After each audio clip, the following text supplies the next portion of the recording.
From my point of view, students who struggle with anxiety and depression can find a particularly strong sense of support from social media community. No. Social media sets a beauty standard. Did you just interrupt me? Yes, I'm making a point here. Well, then let me finish mine. No, social media, hear me out, okay? Social media... Hear me out first. Social media causes depression. This is silly. You're silly. What about cyberbullying? Well, let me finish my argument so you can read yours. Your argument is not good. It's not right. Who told you yours are? Because cyberbullying, are you really going to argue with that? Yes, I am. Yes, I am. Teenagers have depression and anxiety. Yes, they can find help on social media. Cyberbullying. Oh my, can you let me finish my argument? Then you can no. Well, that was quite a rough dialogue between the two, don't you think? More like a fight than a real debate. I'd like to welcome you all to our debate session. In this session, we will talk about the style of debating, what we can do to communicate well in a debate, and in fact, proper communication is the foundation of every good debate. My name is Michelle. I'm going to be your English teacher for today. So let's start out with our debate rules. Well, debate is more or less like a sport. Do you like sports, guys? Yes. Me too. I like football. Well, good. So, if you like sports, you will like debates. Like in many kinds of sports, in debates, we have two teams, okay? And like in football or in basketball, we also have rules. What's the Arabic word for rules? Qawanin. Good job. Okay, so, give me one rule, Layla, in football that we have. What's forbidden in football? We're not allowed to touch the ball with our hands. Okay, that's one rule. Okay, can you kick a person? No. You only kick the ball. Okay, so, in debate, we have a few rules, very similar to football, very similar to other kinds of sports. These are no different. You're not alone on the pitch, okay? There's another team whom we have to respect upon everything. Rules help in this. Our first rule is both teams take their roles alternately, one after the other. Yes, miss, I think it's a helpful idea. Okay, very good.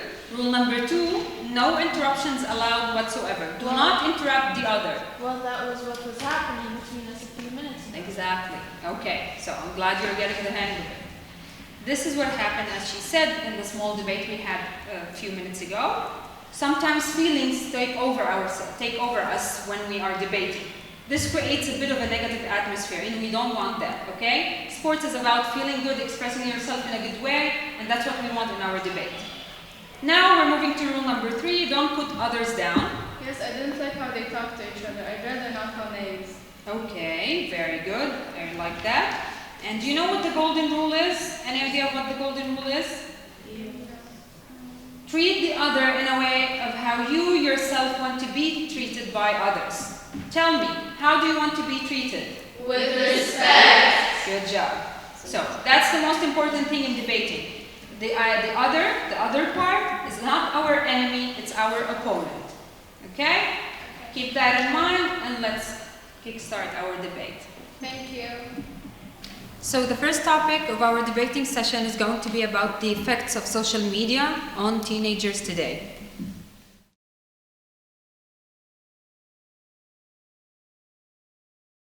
Hello ladies and gentlemen. In these days, technology is more than just an important part of our life. Now you cannot convince me that you can spend a whole day without using your phone, laptop or iPad.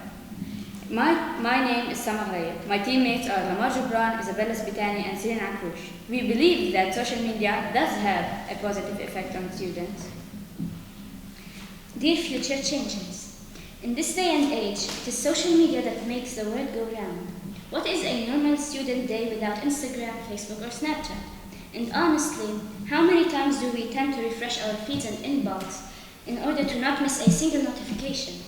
Indeed, these platforms have become an integral part of our daily lives. Yet the question that arises is, are social media platforms actually a curse or a blessing? Today, my team, Jub Taha, Malak Maali, Julie Gneem, and I, Sabahul, will illustrate the negative effects these social media platforms have on our daily lives as students. Here are our arguments. Hope we can entertain you. In our opinion, social media does have a positive effect on students, as it helps enhance their creative skills and creates peer motivation to reveal hidden talents, and provides young students to speak up by using their voice to share their opinion. We think that social media can have many negative effects on students, and one of them is that it causes distraction. These days, students tend to lose their focus from studying and rather enjoy browsing on social media. All this leads to wastage of time and not learning anything from it. For example, most of the time students are incapable of submitting their work on time because they are more focused in using social media. Well, that's a good point. But from our point of view, students who struggle with anxiety and depression can find a particularly strong sense of support from social media communities. For example, this past year has been extremely difficult with the COVID-19 pandemic. That's the only way students could feel positive is by watching dance videos, making and sharing memes and videos. We see, but on the other hand, social media and mobile devices may lead to psychological as well as physical effects. Physical effects such as eye strain, bad posture, and lack of concentration. However, it also has mental conditions such as depression and anxiety. Prioritizing social media also may result to self-isolation, which can make you feel lonely and has a... In conclusion, we still think that social media has a positive effect on students because it's more convenient and easier for students to provide information and communicate via social media when they're not able to in person. This debate had some good arguments. Thank you for understanding and being respectful to our decision, but we still think and believe that in our position that students have a negative effect on social media and all the platforms. In debating, we don't have enemies, we're all opponents. And for that, let's all shake hands.